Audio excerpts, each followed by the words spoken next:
I bought a mobile home park for $750,000, and a year later, it appraised for 2.2 million.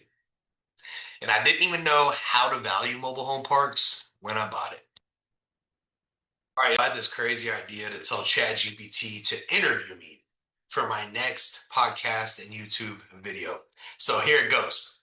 I'm on it right now, and it just asked me, "You bought a mobile home park for 750K, and it ended up being worth 2.2 million. How'd you find that deal?" All right, so funny story about this deal, and I hit the audio on here so that chat can get my answers too, just so you know how I'm doing this. So I'm looking through expired listings, and I saw there was one on Mobile Home Park Store, and it was out in Devine, Texas, which is south of San Antonio. Mind you, I had flipped one park before this, so I had some experience, but not a ton in parks. All right. And the dude wanted, it was $1 million+ bucks, but this looked pretty intriguing because there was tiny homes. Um, there was mobile homes out there. It was like rural, but it was like close to a city too, Divine. And I was like, well, let me just meet the dude out there. All right. And that's where it started.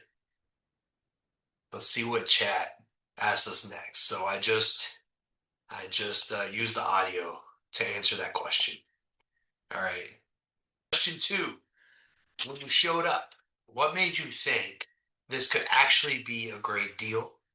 And what made you think this could go really bad? Oh man.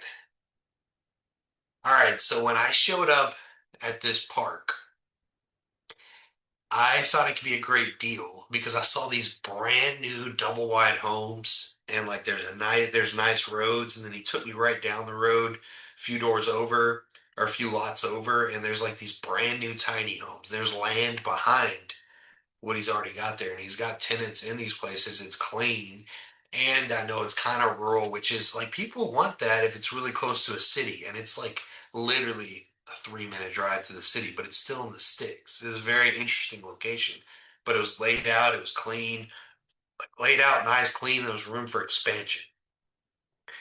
But when we got to talking about, as far as if this deal could go bad, the owner had told me that he had had some problems collecting from some of the tenants. However, I had a lot of experience in single family rentals. So I have a process in place already.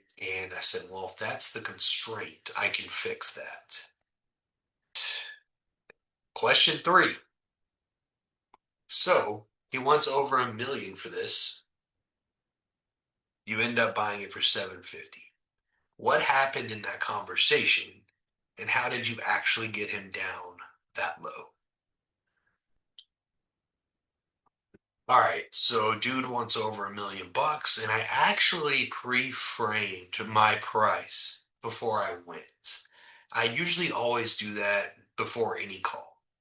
All right, so I told him, hey, I'm at 750 because I just use the 2% rule. If y'all don't know what 2% rule is, it's like, well, if something's making, let's just say something's making 12,000 a month divided by 2%, that's 600,000, right? If it's making 15,000 a month divided by 2%, that's 750.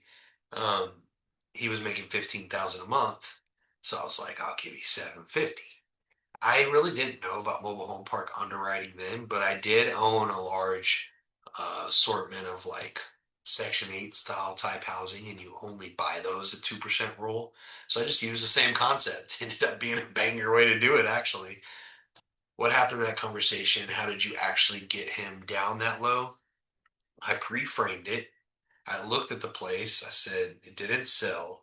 Why do you need to sell? When we went to motivation, didn't want to be a landlord, but there was a certain amount of money he wanted every month.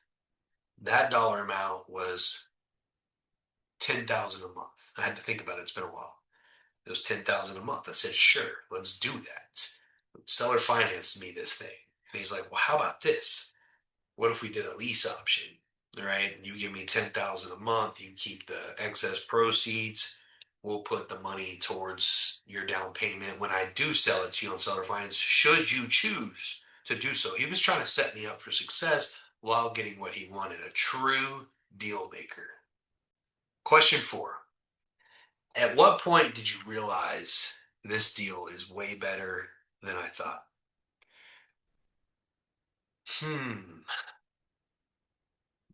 All right. So I want to say I didn't really realize this deal was way better than I thought until I probably a year in.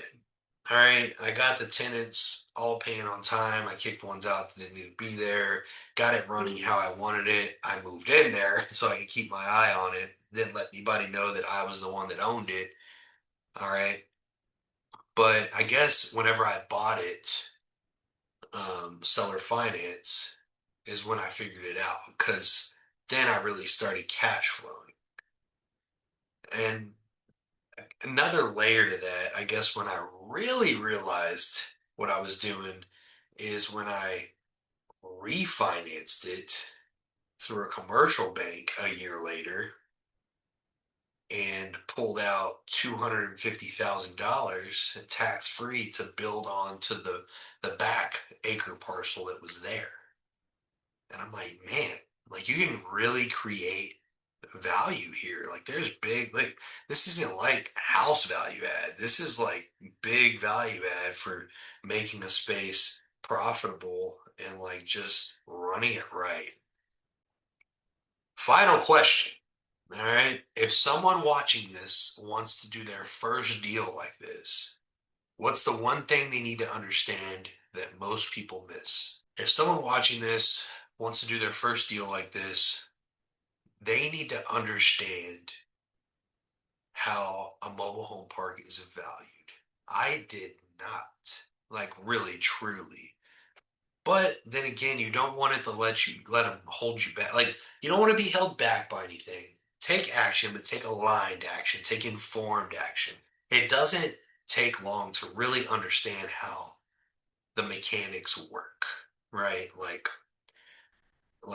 they're based off a lot rent. That they're based off of NOI. They trade on cap rates, but the smaller parks got to trade at a higher cap rate, much higher cap rate, right? But that being said, this is a 21 unit park, so if it's ran efficiently, I got valued at an 8 cap, to get 2.2 million bucks. So long story short, just make sure that you know what you're looking at and where you're going. All right. Like, what can this thing be worth? What is it worth now? So you don't overpay, right? And what do you need to get there to what it should be worth? That's what I would tell them. This click subscribe, click follow, whatever you're watching this on, refer it to a friend. Message me if there's something you want to hear me talk about. And until next time, we'll talk then. Thanks.